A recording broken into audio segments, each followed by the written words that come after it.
함께 교독한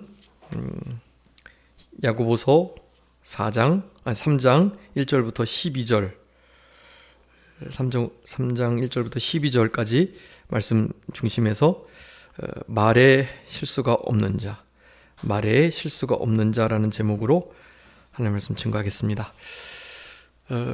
우리 야고보서는 결국 온전한 하나님의 사람, 온전한 하나님의 백성이 되기 위해서 행함이 있는 믿음을 가져야 된다라는 것을 말씀하고 있고요.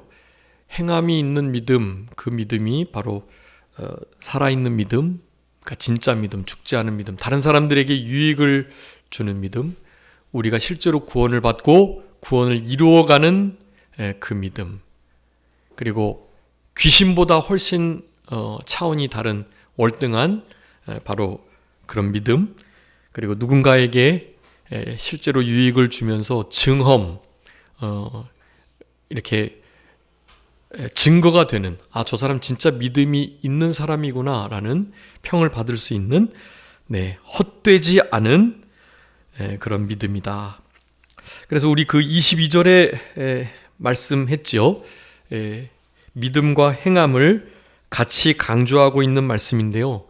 거기서도 이제 오늘 3장에서 말씀하고자 하는 그 말씀을 연속적으로 이렇게 이어가기 위해서 그 2장 22절의 말씀을 하고 있습니다. 우리 다 같이 22절 한번 읽어볼까요? 야고보서 2장 22절 시작. 내가 보거니와 믿음이 그의 행함과 함께 일하고 행함으로 믿음이 온전하게 되었느니라. 아멘. 행함으로 믿음이 어떻게 됐다고요? 온전하게 됐다. 즉 행함이 있는 그 믿음으로 온전함, 믿음 자체가 온전하다는 것을 증거하게 되는 것인데, 그 온전한 믿음을 가진 자가 어떻게 해요?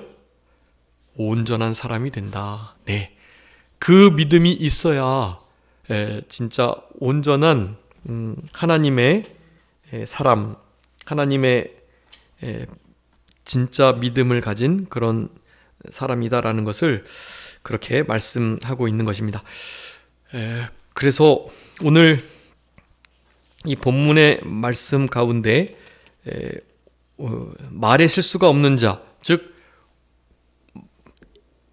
그러니까 말을 길들이기가 어려워요. 이 말은 이제 언어, 우리가 하는 그 말씀, 그 말입니다. 이 말들을 우리가 진짜 제대로 길들이기가 어렵거든요. 그러니까 온전한 믿음을 갖고 온전한 사람으로 잘 이렇게 살아가는 사람이 없다라는 거죠. 다시 말하면 말에 실수가 많고 보통 온전한 사람으로 못 살아간다라는 뜻을 말씀하고 있는 것입니다. 그럼에도 하나님께서는 우리가 하지 못할 일을 하라고 말씀하시는 분이 아니기 때문에 넉넉히 할 수 있는 거예요. 온전한 믿음을 가지고 온전한 사람이 될 수 있습니다. 그 온전한 믿음은 행함으로부터 증거되기 때문에 행함이 있는, 살아있는, 죽지 않은 진짜 참된 믿음, 그 믿음을 가지고서 온전한 믿음임을 증거하고 그 온전한 믿음을 가지고서야 온전한 사람이 될 수 있다는 것을 말하는 것이고, 사실 그렇게 살아가는 자들이 참 적다. 네, 온전한 사람으로 생활하기가 어렵다. 그 온전한 사람의 아주 중요한 특징이, 아주 선명한 증거가 바로 말에 실수가 없어야 된다라는 것이고요. 말의 실수가 늘 많고 그 말 때문에 하나님의 나라도, 하나님의 백성 사이도 얼마나 힘들고 어려워지는지 모른다. 그 말 때문에 사실은 우리 인생사 일어나는 여러 가지 문제들이 그것으로부터 기인하는 때가 너무나 많다라는 것을 우리가 생각해 볼 때, 오늘 본문에 이 말에 실수가 없는 자가 되라는 이 말씀은 사실 우리 신앙의 결국을 이렇게 추구하라고 말씀하는 거고요. 다시 말하면 이 온전한 사람, 이 말에 실수가 없는 자로 점점 만들어 가질 수 있도록 힘을 써라라는 거예요. 이 법적으로는 당연히 오늘 본문에서 여러 가지 예를 든 것처럼 한 구멍에서 단물, 쓴물이 나올 수가 없거든요. 우리는 한 입에서 다른 사람을 저주하고 정죄하고 다른 사람을 울게 하고 억울하게 하는 가슴 아프게 하고 낙심케 하는 그런 말이 나올 수 없는 존재들이에요. 원래 하나님을 찬송하는 말만 우리 입술에서 나와야 되는데요. 그렇지 못한 일이 이 야고보 사도가 사는 시대에 너무나 많았기 때문에 이 말씀을 이렇게 하고 계시는 것입니다. 네, 그래서 오늘 본문의 12절의 말씀 속에 잘못된 여러 선생의 가르침, 그리고 말 실수에 대한 경계를 1절 2절에 하고 있고요. 3절 4절에서는 그 말을 하는 그 혀가 정말 작은 건데 그 작은 혀가 온 몸에 그리고 우리의 공동체에 얼마나 많은 영향을 미치는지에 대해서 말씀을 합니다. 특별히 실제 달리는 말을 예로 들어서, 그리고 불을 예로 들어서, 그리고 배를 움직이는 배의 그 키를 예로 들어가지고 말씀을 하고 있는 거예요. 그러면서 혀를 잘못 사용했을 때 미치는 영향에 대해서 6절에서 8절, 우리의 삶의 수레바퀴를 태워버린다. 네, 그거 마치 지옥불과 같아. 이 말이요, 그러니까 부패한 성품과 사탄 마귀에게 미혹된 진짜 잘못된 말은요, 우리 삶 전체를 회파해버립니다. 네, 그러니까 이게 진짜 안타까운 일이고 말을 정말 조심해야 하는 것이, 그 사람의 신앙을 볼 때 그 사람이 평상시에 쓰는 말, 그리고 교제 속에서 하는 말, 사실 그 말을 보면 그 사람의 신앙을 판단해 볼 수 있습니다. 그 사람의 말이 그 사람의 믿음을, 신앙의 상태를, 영혼의 건강의 정도를 드러낸다라고 할 수가 있는 거죠. 그러니까 우리는 늘 실제로 말을 삼가 조심해서 온전한 사람으로 조금씩 만들어져 갈 수 있는 우리들이 되어야 된다. 9절부터 12절까지 특별히 한 입에서 이런 저주와 정죄와 비판과 함부로 하는 말과 패역하고 괴악한 말들, 그리고 광패의 말들, 이런 말들이 나오는 것, 여러분, 이것은 우리가 2장에서도 배웠지만 행함이 없는 믿음은 죽은 믿음과 같기 때문에 사실은 우리의 입에서 그와 같은 말이 나온다는 것은 우리의 마음 상태, 그러니까 우리의 영혼 상태가 실제로 구원받지 못한 상태에 있음을 말로도 구별해 볼 수 있다라고 할 수 있을 정도로, 그러니까 우리의 마음 속에서 하나님을 찬송하는 말이 안 나오게 되면 진짜 내 마음에 쌓여져 있는 그것, 그리고 물론 예수 그리스도의 보혈로 우리 마음의 모든 부패성, 전과 욕심이 다 십자가 못 박혀져 있는 것은 법적인 일이지만요, 만약에 그렇지 못하다면 너무나 당연한 결과인 거예요. 그리고 실제로 구원을 받은 자인데도 찬송이 아니라 다른 것이 나온다면 진짜 초신자로서 신앙이 연조하는 관계없이 정말로 어린아이와 같은 신앙으로서 구원이 전혀 이루어지지 않은 상태라고 보면 되는 것입니다. 신앙이 연조하는 관계없이 우리의 입술에서 하나님을 찬양하는 말과 하나님을 향하여 원망하고 불평하고 다른 사람을 정죄 비판하는 말들이 동시에 나온다면 그것은 너무너무 어린 신앙을 가진 사람이거나 연조와 관계없이요, 실제로 구원받지 못한 사람이거나 딱 둘 중에 하나인 것입니다.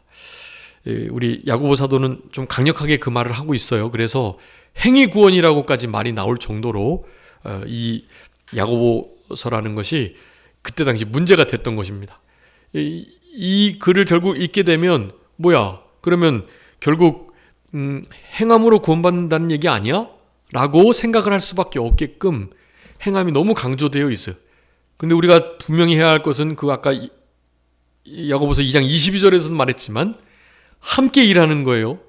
그리고 믿음이라는 자체 안에 뭐가 있다고요? 행함이 들어있는 거예요. 믿음과 행함은 그냥 같은 거예요. 야고보 사도가 그러면 행함으로 구원받는다고 한 거 아니야? 라고 하는 말, 맞아, 행함으로 구원받다 그러는 거야. 말씀하셔도 돼요. 그 행함은 믿음이니까, 믿음. 믿음으로 구원받는다고 말하는 거 아니야? 이건 너무나 당연한 말이잖아요. 갈라디아서나 로마서에서 계속 이신칭이 믿음으로 구원받는다고 하니까요. 야고보 사도는 그 믿음의 또 다른 뜻인 행함을 거기다가 집어넣은 것뿐이에요. 우리는 믿음으로 구원받는다라고 한 것을 우리는 행함으로 구원받는다라고 말을 한 거예요. 믿음과 행함이 같은 거니까요. 네, 우리의 행함의 의로 구원받는 건 아니지만 우리가 행함으로 말미암는 그 의가 우리가 가지고 있는 믿음의 진위를 진짜인지 가짜인지를 나타내는 거다라는 거예요. 진짜 믿음을 가지고 참된 믿음을 가지고 하나님의 나라 생명책이 기록된 사람이라고 한다면 같은 구멍에서 쓴물과 단물이 함께 나올 수가 없는 거예요. 하나님을 찬양하는 것과 욕하는 말이 함께 나올 수가 없는 거라고요. 네. 그런 경우는 어떤 경우라고요? 진짜 믿음이 어린 상태에 있거나, 네. 아니면 구원받지 못한 상태거나, 딱 그 두 가지입니다. 그러니까 우리는 법적으로도 실생활에서도 한 입에서 하나님을 찬송하는 것, 그것만이 나올 수 있도록 하셔야 한다.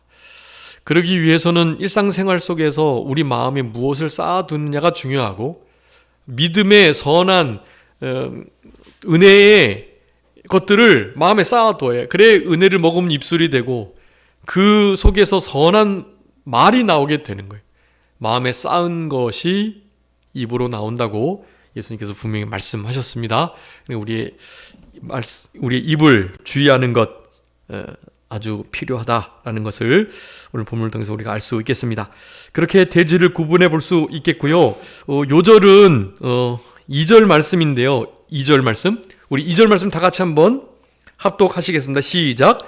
우리가 다 실수가 많으니 만일 말에 실수가 없는 자라면 곧 온전한 사람이라 능히 온 몸도 굴레 씌우리라. 아멘. 거기 그 굴레 씌우는 일, 온 몸을 제어해가지고 말에 실수가 없도록 하는 그 일을 잘하는 것, 온전한 사람이다라는 말씀인데요. 그것을 3절에 그렇게 예를 듭니다. 우리가 말들의 입에 재갈을 물린다. 여기서의 말은 타고 다니는 그 말을 가리키는 거예요. 우리는 말에게 뭐를 물리죠? 재갈을 물려요. 어떻게 물리죠? 가로로다가 이렇게 해요. 이렇게 물려가지고요.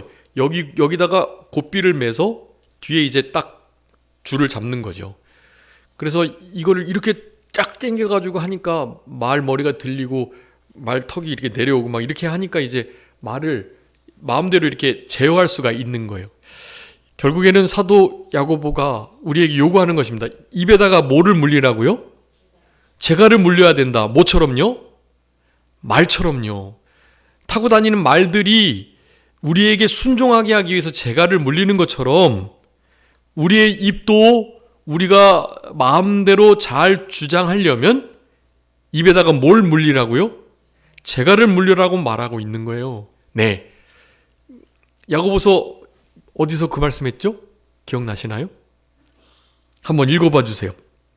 1장 26절.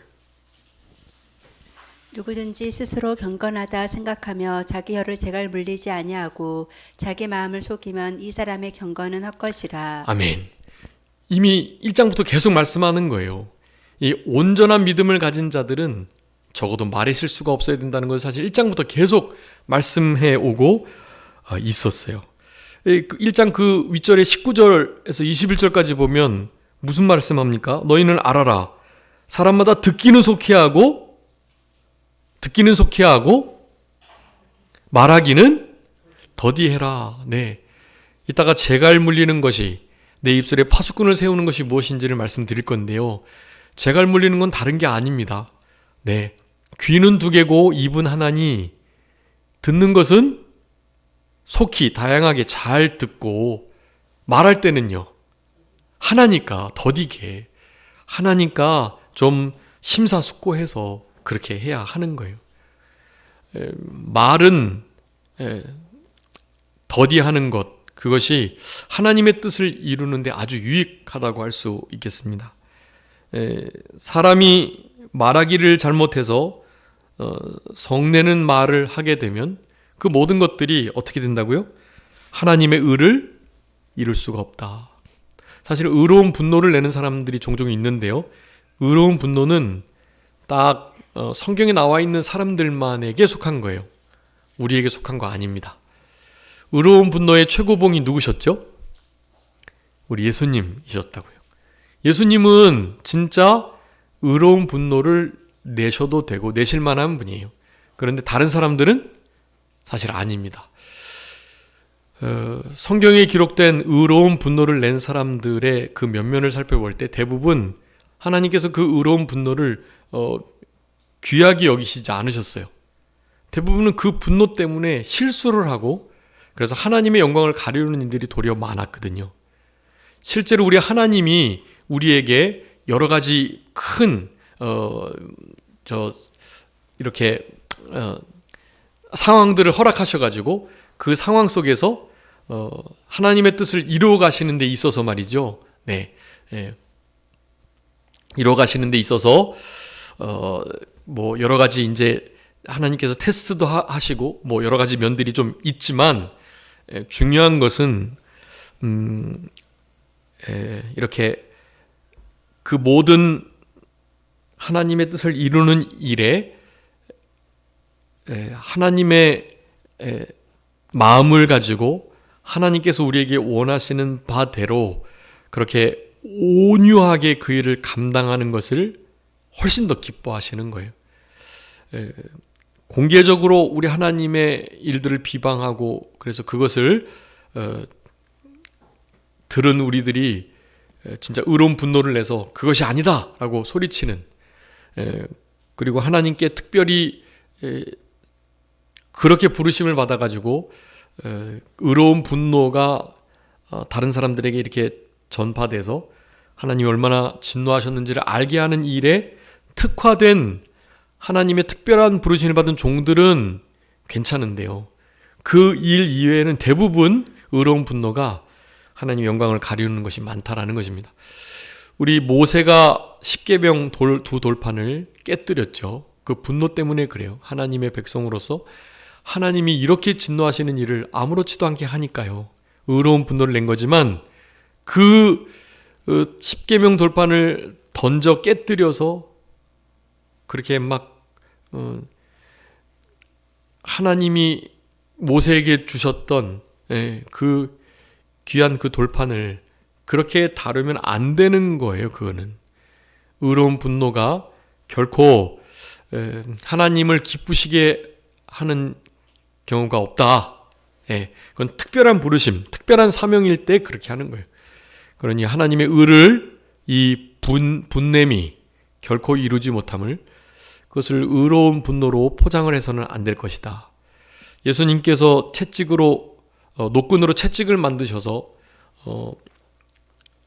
교회 그때 당시 예루살렘 성전에 돈을 바꾸는 자들과 환전하는 자들 그리고 여러 재물들을 그렇게 거래하는 자들, 그런 이들, 하나님의 뜻에 합한 예물과 또 깨끗한 성전에서 쓰이는 돈으로 화폐를 바꾸는 일은 사실 그렇게 잘못된 건 아니에요.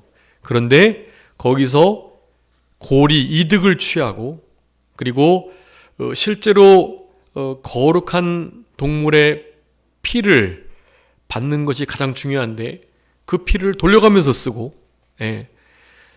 돈을 받고 다른 양들이나 송아지보다 훨씬 더 비싼 값에, 왜냐하면 거룩하게 키웠다는 명목으로요. 실제로 거룩하게 키웠을 수도 있고요.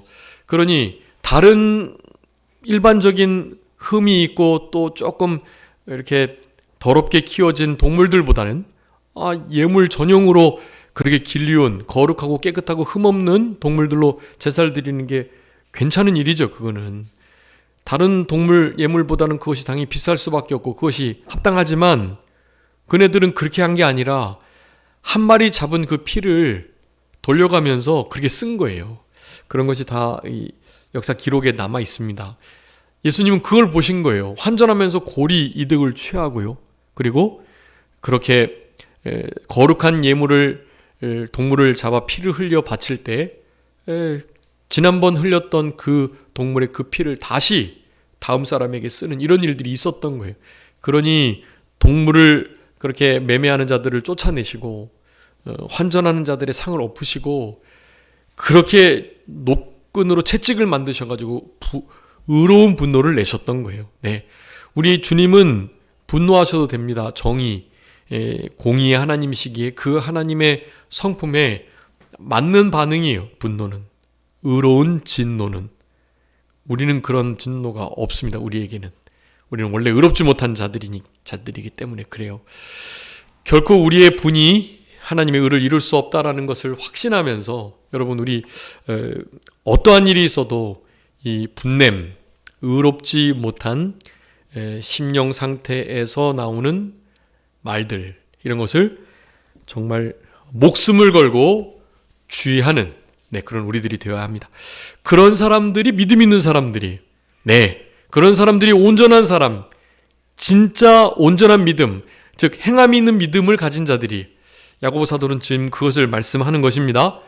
듣기는 속히 하고 말하기는 더디하는 것, 입에 재갈을 물리지 않는 자의 경건은 거짓이라는 것. 이미 1장에서 분명히 말씀했습니다. 2장에서 뭐라 그랬죠?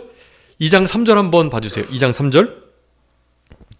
너희가 아름다운 옷을 입은 자를 눈여겨보고 말하되 여기 좋은 자리에 앉으소서 하고 또 가난한 자에게 말하되 너는 거기 서 있든지 내 발등상 아래에 앉으라 하면. 아멘. 지금 말하고 있는 거예요. 눈여겨보고 있다가 말을 하네요. 두 가지 종류의 말을 합니다. 부자에게는 어떻게 해요? 네? 좋은 자리 내 옆에 여기 앉아서 올라와 앉으세요. 이런 말을 하는 거예요. 그 말 좀 듣기는 괜찮죠? 네. 근데 그 말이 어떻게 나온 말인지를 보시면 아시잖아요. 이건 외모로 사람들을 판단해서 판단의 말을 한 거예요. 그게 저 사람이 돈이 나름 많을 것 같으니까 저 사람하고 같이 있으면 뭔가 내게 유익이 되지 않을까, 그런 식으로 생각하며 말을 툭 뱉은 거라고. 눈여겨보고 말하다. 네, 그런 식으로 눈여겨보고 보이는 것으로 외모로 판단하여 말하지 말라는 것을 강조하고 계시는 거예요. 조금 누추하고 가난한 자에게는 뭐라고 말한다고요? 거기 서 있든지 내 발등상 아래 앉아라, 이렇게 말을 하는 거예요. 이 얼마나 못된 말이고 하나님이 정말 가슴 아픈 그런 말들이세요. 여러분, 교회 안에는 이런 말들 때문에 진짜 실제로 문제가 많습니다. 우리가 알고 있는 우리보다 큰 교회는 이런 문제 때문에 진짜 좋은 성도들을 많이 놓쳤어요. 거기에 주인 노릇하는 그 믿음 좋다고 말하는 그들이 말이죠. 네. 어떤 목사님이 그런 이들을 어미닭이라는 비유로 좀 들었는데요. 늙은 장닭이라 그랬나? 늙은 장닭 특징 뭔지 아시나요? 늙은 장닭? 첫 번째, 장닭이니까 알을 못 낳죠. 두 번째는요, 자기가 장닭이니까 다 작은 이런 아이들을 계속 조금 막 귀찮게 하는 거예요. 그러니까 거기 그 늙은 장닭이 있는 그 우리에서는요, 알이 또 잘 안 나져요. 네. 그리고 하여간 보는 이들마다 싸움을 붙이는 거죠. 네. 몇 가지 예가 있었는데요, 잊어버렸는데요. 아무튼 교회 안에 이런 말을 툭툭 하는 사람, 여기 앉아 있든지 뭐 거기 서 있든지 마음대로 해. 조금 괜찮은 사람 보이면 일로 올라와서 여기 앉으시라고. 이런 모든 말들이요, 이 공동체를 얼마나 허는 일인지. 네. 야고보 사도는 그걸 알고 지금 1장부터 2장까지 계속 그 말을 하는 거예요. 3장에서 이제 온전한 사람이, 온전한 믿음을 가진 자가 누구인지를 그렇게 정의하는 것입니다. 그래서 온전한 사람은 어떤 사람? 말에 실수가 없는 사람, 말에 실수가 적은 사람, 적다가 이제는 없어지는 사람, 그게 진짜 하나님이 기뻐하시는 행함 있는 믿음을 가진 온전한 사람이라고 할 수 있는 것입니다. 7절에서 그렇게 말했죠. 너희가 2장 7절에 너에게 대하여 일컫는 바 그 아름다운 이름을 비방하게 된다. 비방하지 않겠느냐? 비방한다는 거예요. 말을 잘못하고 말에 믿음이 없는 행동들이 나가게 되면 다른 사람들이 우리 그리스도인, 크리스찬이라는 이 아름다운 이름에 영어로우신 우리 주 예수 그리스도를 믿는, 진짜 나중에 영원토록 심판을 하나님과 함께 심판을 내릴 우리들이 얼마나 비방을 받게 되는지 알 수 없는 거예요. 우리의 말과 행동, 믿음 없는 행함 때문에요. 네. 그래서 진짜는 어떻게 말을 한다 그랬죠? 2장 12절 한번 읽어봐 주세요. 2장 12절. 너희는 자유의 율법대로 심판받을 자처럼 말도 하고 행하기도 하라. 아멘. 자유하게 하는 자유의 율법대로 어떤 자요? 심판받을 자처럼. 네. 여러분, 우리 심판받을 그 상황을 생각하면서 모든 말과 생각과 행동을 하셔야 돼요. 아, 내가 지금 행동한 거, 이거 말한 거, 내가 이거 마음 먹은 거, 이거 딱 심판대 앞에서 내가 직고할 건데, 그 생각을 하셔야 해요. 심판대 앞에 설 그 상황을 생각하면서 그 말이 하나님 앞에 부끄러운 말이 아닐까, 하나님 앞에 책망받을 말이 아닐까, 그거를 생각하면서 말씀하라는 거예요. 자유하는 율법, 뭐라 그랬죠? 복음이라 그랬습니다. 즉 복음의 빚을 진 자로 그 복음을 받은 자가 받게 될 차원 높은 수준의 심판의 그 자리를 생각하며 그런 거예요. 네. 자유의 율법대로, 자유하게 하는 율법대로 심판을 받을 자처럼 말하고 행동해라. 여러분, 그 수준 높은 차원에서 우리도 심판을 받게 될 건데, 우리는 무슨 심판을 받게 되죠? 복음으로 자유하는 율법을 보고 거울을 보는 것처럼 본 다음에 듣고 잊어버리지 않고 우리의 잘못된 것을 회개하고 고치고 실제로 듣기만 아니라 행하고 실천하는 자니까요.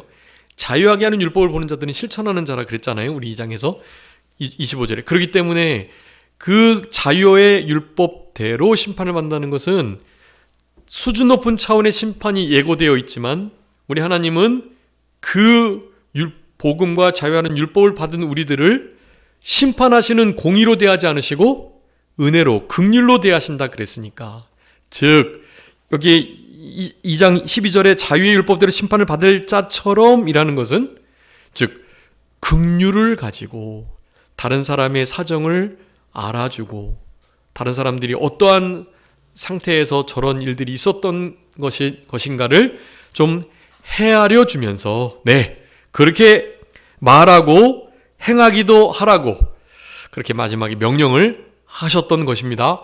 여러분, 그 1장, 2장에 이어서 3장에서는 이제 아주 구체적으로 명확하게 말하는 거예요. 말에 무엇이 없어야 된다? 실수가 없어야 된다. 말에 실수가 적어지도록 계속 노력하시고 결국에는 적어져서 없어지도록 힘을 써야 온전한 사람, 능히 굴레를 씌워서 우리의 말을, 우리의 마음을, 우리의 생각을, 우리의 모든 행동을 제어, 컨트롤할 수가 있게 된다는 것입니다.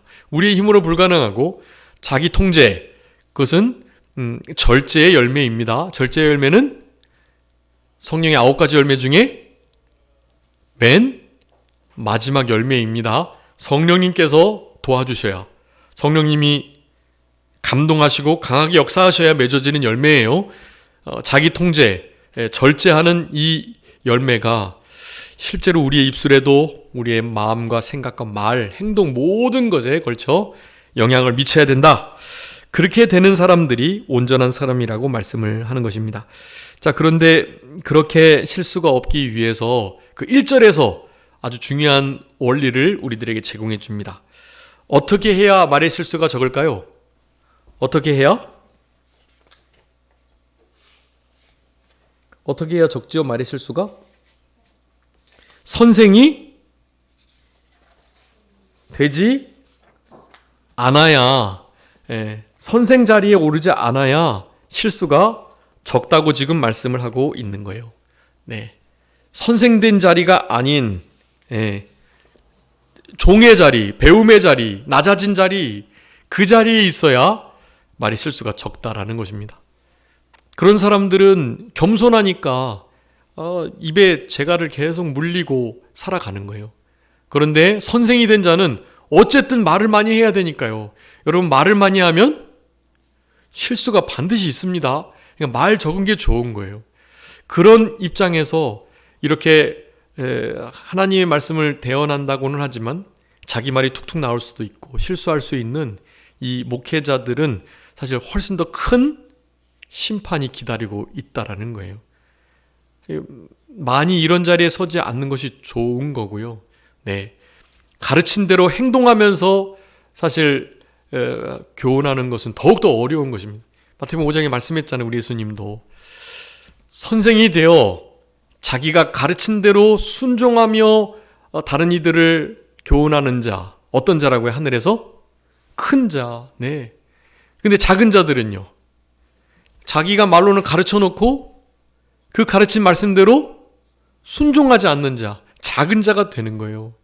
우리 사도 바울이 경고하고 그렇게 두려워했던 것처럼 자기 자신이 복음을 전하고 그 복음에 합당하게 자기 자신이 살아가지 못할까 봐, 네, 자신을 어떻게 한다고요? 쳐서 복종시키는 거예요. 복음 전한 그 아름다운 복음 그대로 살아가지 못하는 내가 될까 봐. 그것을 전했는데 전함을 받은 저들은 복음을 듣고 그 복음의 말씀대로 잘 살아가는데 나는 말만 전하고 도리어 그 복음에 합당하게 살아가지 못하니 자기는 마치 버려온 자같이 될까 봐. 네, 날마다 자기 자신을 쳐서 복종케 하고 그래서 날마다 죽노라 고백하는 우리 사도 바울이었던 것을 생각할 때 사도 바울도 날마다 죽노라 하고 자기 입술을 제어하면서 말에 실수가 없도록 힘을 쓰면서 살아갔는데 여러분 우리는 얼마나 더 그리해야 하겠냐고요. 여러분 말을 실제로 삼가고 조심하는 우리들이 되어야 합니다. 이사야 9장 16절에 보면 백성을 인도하는 자가 그들을 미혹하니 인도를 받는 자들은 멸망을 당한다. 자기 말만 해놓고 그대로 살아가지 않는 자들의 인도를 받는 자들은 같이 망하게 된다라는 거예요. 그러니 자기만 망하는 것은 모르겠는데 자기에게 가르침 받은 자들에게까지 망하게 하는 길을 가게 하는 일이 될 수 있으니 선생이 되지 말라는 거예요. 네, 여러분 선생은 누구뿐이시죠? 사실 진짜 본받고 진짜 따라가야 할 유일한 선생님 예수 그리스도뿐이세요. 예수 그리스도 한 분이 우리의 진짜 선생님이요 그분만이 우리의 유일한 그리스도시요 하나님 아버지만이 우리의 진짜 아버지. 네, 그래서 많이 선생이 되지 마라, 많이 아버지가 되지 마라. 네, 그런 말씀을 하신 거예요. 아버지는 한 분이시다. 선생도 한 분이시다. 우리는 선생이나 아버지 노릇 하지 말고 다 종된 학생들과 같이 예전에 위패를 쓸 때 그 사람의 일생을 학생이라고 표현한 거를 자주 보셨을 거예요. 그래서 그 학생이 결국에는 인생을 마감하고 졸업했다. 졸자를 사실 쓰기도 하는데요. 우리는 다 배우는 자로 이 땅에 있으면 사실 잃어버릴 것이 좀 없습니다. 근데 선생된 자로 있게 되면 그 문제가 참 많은 것 같아요. 여러분 우리 한국교회도 그 선생들이라고 일컬어지는 자들 때문에 지금 망해가고 있고 제가 지난번 말씀드렸지만 큰 대교단의 총회장이라는 사람이 7계를 범함으로 그 교단 전체에 어마어마한 영적인 악영향을 미치게 된 거예요. 그 교단은 원래 옳지 못한 교단이긴 했지만 설마 총회장 자리에 오르기까지 했던 그이가 총회장인 위치에서 그런 일을 했다는 것이 이게 사실 가당키나 한 일이냐고요. 근데 그런 시대가 된 요즘을 우리가 살아가고 있는 것입니다. 여러분 마땅히 선생된 자리에 있지 않도록 하셔야 하고요. 늘 배움에 종된 자리에서 있을 때 말의 실수가 적어질 수 있습니다. 그 자리는 말을 많이 해야 할 자리기에 말을 많이 하다 보면 말을 한 것만큼 실수가 반드시 비례해서 생길 수 있을 가능성이 높으니까 네, 그러니까 많이 선생이 되지 말라는 말씀을 하신 것이라고 할 수 있겠습니다. 당연히 선생된 자 큰 심판을 받는데요. 전도서 5장 2절에 보면 하나님 앞에서 함부로 입을 열지 마라. 급한 마음으로 말을 내지 마라. 하나님은 하늘에 계시고 너희는 땅에 있기 때문인데 그런즉 마땅히 말을 적게 할 것이다. 말이 많으면 꿈이 생기고 말이 많으면 우매자의 소리가 나타나느니라 말씀합니다. 말이 많은 선생의 자리, 그래서 조심해야 할 것을 말씀하는 것이고요. 선생된 자리는 자기의 의사를 드러내기만 기뻐한다고 잠언 18장에 말씀해요. 자기 의사를 드러낸 그러니까 누가 총회장이 돼가지고 마이크를 잡으니 좋군요. 내 말을 막 할 수 있어서 좋군요. 그렇게 총회장이 된 자리에서 말을 하는 것을 들었습니다. 총회장이 됐다고 마이크 잡았다고 말을 많이 하면 안 되지요. 그 회무를 잘 하나님의 뜻대로 회원들의 뜻을 따라서 해야지. 어디 마이크 잡았다고 자기가 하고 싶은 말을 그렇게 가볍게 그렇게 경박스럽게 할 수 있나요? 그러면 안 되는 거잖아요. 근데 그런 것조차 모르는 이들이 그렇게 선생된 자리에 오르는 일들이 생기게 되는 그런 면들을 보게 됩니다. 잠언 10장에 말이 많으면 허물을 명키 어려우나 입술을 제어한 자는 지혜가 있다라고 말씀합니다. 아까 전에 말씀드렸던 마태복음 5장 19절의 말씀이에요. 누구든지 계명 중에 지극히 작은 것 하나를 버리고 사람을 가르치는 자 천국에 지극히 작다 일컬음을 받을 것이고 누구든지 이를 행하면서 가르치는 자는 크다 일컬음을 받겠다. 그러니 내가 조그만 위치에서 선생된 자리에 있다면 내가 적어도 가르친 것은 지켜내려고 힘을 쓰는 그게 큰 자가 되는 비결입니다. 저도 이제 목회를 하면서 적어도 제가 이제 가르친 것은 죽어도 힘써서 그 일을 하려고 힘을 쓰고 있고요. 어쩔 때는 하나님께서 나도 실행하지 못하고 있는 일들을 말씀하라고 하는 경우가 있으세요. 이럴 땐 참 곤란합니다. 이게 저의 삶과 말씀의 괴리가 크니까 이거 나는 행하지도 못하면서 가르치는 거 이거 작다 일컬음을 받는 일인데 이 일을 해야 되나 할 때가 아주 많아요. 심각하게. 그런데 하나님이 감동하시니까 내가 하고 싶은 거 하고 하기 싫다고 안 하고 그런 게 아니거든요. 하고 싶다고 다 하고 하기 싫다고 안 하고 그런 게 아니에요. 하고 싶어도 못할 때가 있고 정말 하기 싫은데 해야 할 때가 있고 막 그렇거든요. 그런 것이 이제 하나님의 스피커 역할을 감당하는 목회자들, 하나님의 종들의 바른 자세이긴 한데요. 어쨌든 괴리가 있을 때는 말하는 것이 너무 힘들고 괴롭습니다, 사실. 그런데도 말씀하라고 하시니까 하는 거예요. 그러면서 다짐하는 거죠. 말씀 준비하며. 내가 여태까지 못했지만 앞으로는 진짜 이 말씀을 준행하며 나도 살아가야지 하는 거예요. 그러면서 말씀을 사실 전하는 겁니다. 그런 의미에서 말씀을 전한 것에 대하여 책임을 지고 끝까지 지켜 순종해 내려고 하는 것. 우리 성도님들도 그것을 들으셨기 때문에 그것을 아는 자들이고 아는 자들은 그것을 행해야 할 의무가 있는 거거든요. 그렇지 못하면 사실 알고도 지키지 못함으로 말미암아 하나님께 책망을 받을 거리가 늘어나게 된다라고 생각하셔야만 하는 것입니다. 따라서 선생님 많이 되지 않는 것, 랍비라 칭함 받지 마라. 선생님 하나다. 다 형제들이다.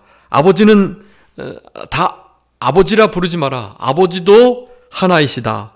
또 지도자라는 칭함 받지 마라. 지도자도 하나이시다. 곧 그리스도이시다. 라고 마태복음 23장 8절에서 10절까지 그렇게 말씀하고 계세요. 자, 그래서 말에 결국 재갈을 물리는 일이 필요하고 선생되지 않는 위치에서 종된 학생된 위치에서 살아가는 것, 말의 재갈을 먹이는 것. 여러분, 우리 아까 야고보서 1장 26절에 말씀했죠. 혀의 재갈을 먹이지 않는 거 헛된 경건이라는 말씀 드렸습니다. 우리 시편 한번 읽어봐 주세요. 시편 39편 1절.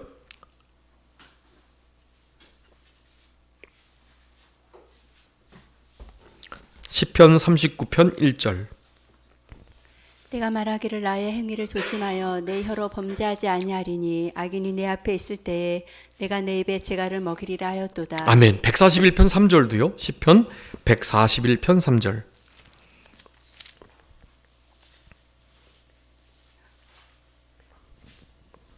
여호와여 내 입에 파수꾼을 세우시고 내 입술의 문을 지키소서. 아멘. 여러분 오늘 이 두 말씀을 기억해 주세요. 시편 39편 1절, 시편 143편, 141편 3절. 이 두 말씀. 내 입술에 무엇을요? 재갈을 물리시고 내 입술 앞에 파수꾼을 세우셔서 내 입술의 문을 지켜달라는. 여러분 이 기도를 늘 드리셔야 돼요. 하나님 앞에. 그렇게 하면서 당연히 이 입으로 나오는 말은 어디서부터 있던 거니까요? 마음으로부터 나오는 거니까요. 마음을 지키셔야 해요. 한번 읽어봐 주세요. 누가복음 6장 45절. 누가복음 6장 45절.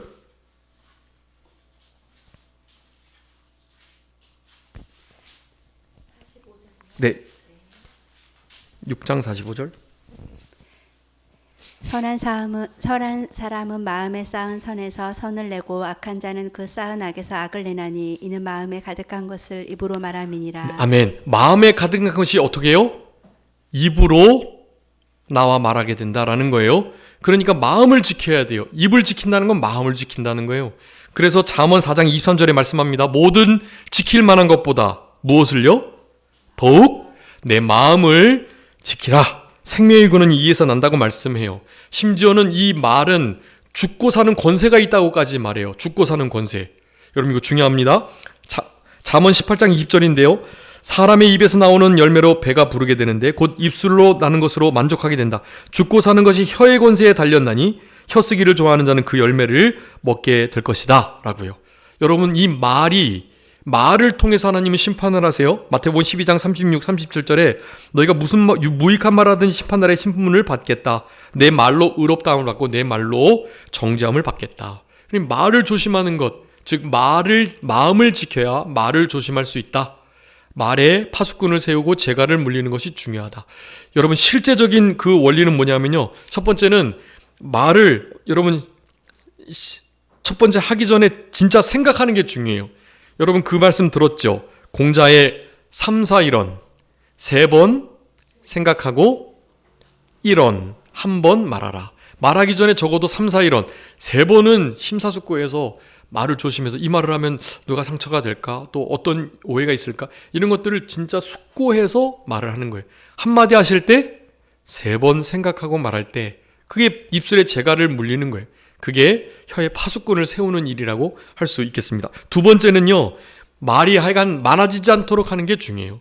말을 많이 하지 말고 할 말이 있어도 말이 아닌 행동으로 보여주는 것 필요하다고 하겠습니다. 세 번째는 상대방의 입장을 실제로 역지사지 상대방의 입장에서 말을 하는 것이 중요합니다. 아까 귀는 2개인데 입이 하나라는 의미, 그것이 하나님이 그렇게 만들어 놓으신 창조의 원리이기도 하다는 것을 기억하시면서 눈에는 눈, 이에는 이라는 식으로 말을 하다 보면 그게 큰 실수를 결국 낳게 되죠. 그렇게 자신도 모르게 하는 실수가 없도록 해야 한다라는 것입니다. 마지막 5번째 재갈 먹이는 행동은요.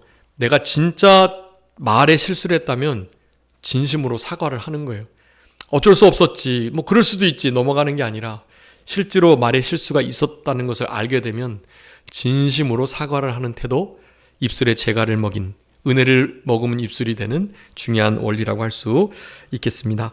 여러분 우리의 말에 실수가 없는 골로새서 4장 6절에 보면 우리 말을 항상 은혜 가운데 소금으로 고르게 함같이 하라고 마땅히 모든 사람에게 대답할 말을 알게 된다고 말씀하셨는데요. 항상 은혜 가운데 소금으로 고르게 하는 요 두 단어가 은혜롭게 소금으로 고르게, 이런 것이 함부로 말하지 않고 광패의 말, 다른 사람을 허는 말, 그리고 다른 사람의 실제의 그 마음을 그렇게 확 상처 주고 낮추는 말, 이런 말, 모든 말들이요 은혜를 머금은 말과는 정반대되는 그런 말들이라는 것을 여러분 기억하시면서 아까 두 말씀을 여러분 기억하시고 그 말씀처럼 혀에 재갈을 물리고 입술에 파수꾼을 지켜 내 입술을 지켜달라는 간절한 이 특별히 다윗의 기도인데 다윗의 이 기도를 늘 들으시면서 말에 실수가 없으므로 온전한 믿음을 가진 온전한 하나님의 사람이 될 수 있도록 힘을 쓰시는 그런 우리들의 남은 생애가 다 되셔야 되겠습니다. 자, 기도하겠습니다. 살아계신 우리 아버지 하나님 감사합니다. 우리를 사랑하셔서 온전한 믿음을 가지고 온전한 사람 되도록 말에 실수가 없고 말에 실수가 적은 사람이 되기를 원하시는 우리 아버지 하나님의 뜻을 이 시간에도 권면을 받으며 우리 말이 마음에서 나온다는 것을 기억하고 마음을 잘 지키는 이 말의 권세에 죽고 사는 권세가 다 달려있다는 것을 기억하며 우리 주님께서 민수기에서 내가 너에게 들은 대로 행하겠다라고 말씀하셨던 것처럼 우리 주님 우리의 말에 늘 귀를 기울이시고 우리의 말을 주목하고 계시다는 것을 언제나 잊지 않으면서 말을 삼가 조심하며 특별히 그 말이 마음에서 나온다는 것을 언제나 기억하고 마음을 그 무엇보다도 잘 지켜낼 수 있는 그런 우리들의 복된 신앙 되게 하여 주시옵소서. 그래서 하나님 앞에 섰을 때 온전한 사람이라는 칭찬과 함께 큰 상급과 영광, 존귀를 누릴 수 있는 우리 모두가 되게 해주시기를 간절히 바라옵고 그저 모든 것 주님께 맡기오며 살아계신 예수 그리스도의 이름으로 기도 올리옵나이다. 아멘.